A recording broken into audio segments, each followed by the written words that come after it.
Food প্রসেসরের মাধ্যমে খুব সহজেই আর খুব কম সময়ে আমরা কিভাবে আটা মেখে ফেলতে পারি। এখানে আমার লাগছে ফুড প্রসেসরের জার, যেটা আমি আগেই সেট করে নিচ্ছি। আর ফুড প্রসেসর চলাকালীন একটু শব্দ হয়, সেজন্য হয়তো সব কথা ঠিকমতো নাও শোনা যেতে পারে, তাই আমি আগেই বলে দিচ্ছি যে এখানে কি আমরা ইউজ করছি আর কিভাবে স্টেপগুলো যাবে।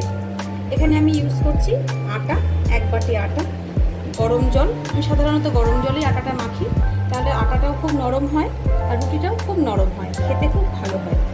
কোনো লবণ আমি এখানে অ্যাড করছি না, আগে আমি সেট করে নিচ্ছি।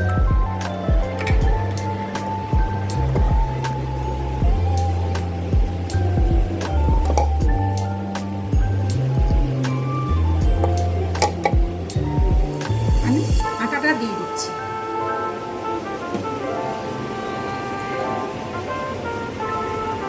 আমি অল্প অল্প করে জল অ্যাড করব। এবার বাইরে থেকে দেখে বুঝতে পারবো যে জলের পরিমাণটা আর কতটা লাগবে, সেই অনুযায়ী দেব। আর যদি কোনো কারণে জল একটু বেশিও হয়ে যায়, তাহলে আমরা আবার শুকনো আটা অ্যাড করে এই আটা মাখাটাকে কমপ্লিট করতে পারবো। এবার লিডটাকে আমি আটকে নিচ্ছি।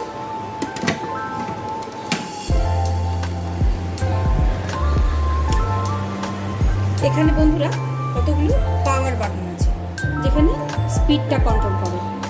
আমি প্রথম যে স্পিড সেটাতেই দেবো, কারণ এটাতে খুব সুন্দরভাবে আটা মাখা হয়ে যায়। এবার আমি অন করছি।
হয়ে গিয়েছে।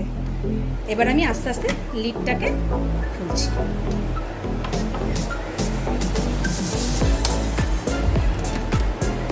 দেখুন বন্ধুরা, কত সুন্দর আটা মাখা হয়েছে। আর জারেও দেখুন একটু আটকে নেই।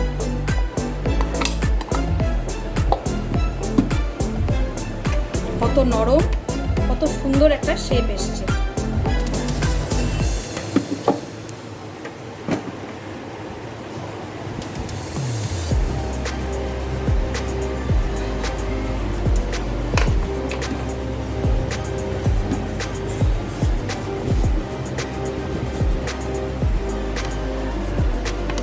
দেখুন বন্ধুরা, কত সুন্দর নরম হয়েছে আটা মাখা।